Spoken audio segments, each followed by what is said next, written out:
État escroc. Salam cher membre de PASTEF de la CDF Port. La dernière mission du FMI, dirigée par M. Édouard Gemayel du 19 au 25 août 2025, a mis un terme au débat en cours depuis la publication du rapport explosif de la Cour des comptes. Même les CULNA, les plus en vue depuis la chute de leur régime sont restés aphones. La Cour des comptes, institution pourtant réputée pour sa rigueur, avait révélé un taux d'endettement de 99,67% du PIB, soit plus de 18 000 milliards de francs CFA à fin 2023. Un chiffre bien éloigné des 74% officiels annoncés par l'ancien régime et qui dépasse celui des 70%, un critère de convergence de l'UEMOA. Elle faisait également état d'un déficit budgétaire réel de 12,3%, contre seulement 4,9% reconnu officiellement au lieu des 3%, un critère de convergence de l'UEMOA. Ces révélations confirment ce qu'Ousmane Sonko avait déjà affirmé.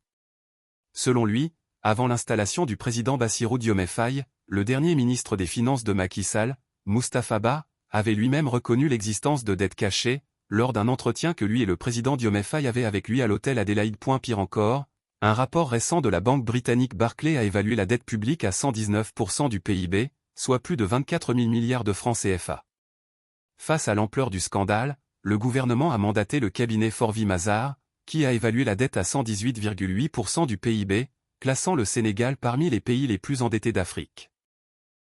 Le FMI a enfin confirmé l'existence d'une dette passée sous silence de près de 5 000 milliards de francs CFA, dont l'utilisation reste impossible à retracer. Un véritable scandale financier qui illustre l'opacité et l'irresponsabilité de la gouvernance passée. Une gouvernance jalonnée de scandales. En 2014, il y a eu l'affaire ArcelorMittal. Condamnée à verser 2500 milliards de francs CFA à l'État sénégalais, la multinationale n'a finalement payé qu'environ 75 milliards, dont l'usage reste introuvable.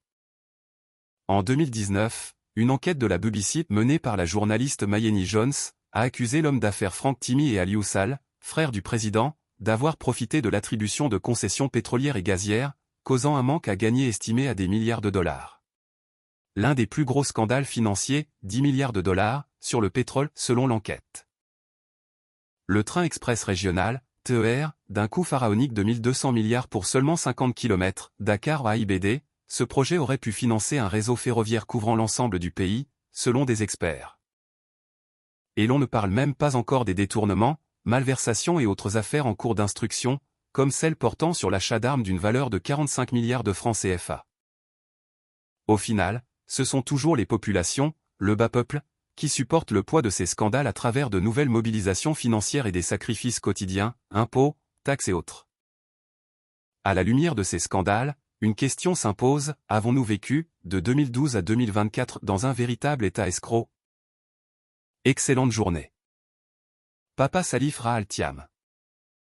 Sympathisant de PASTEF.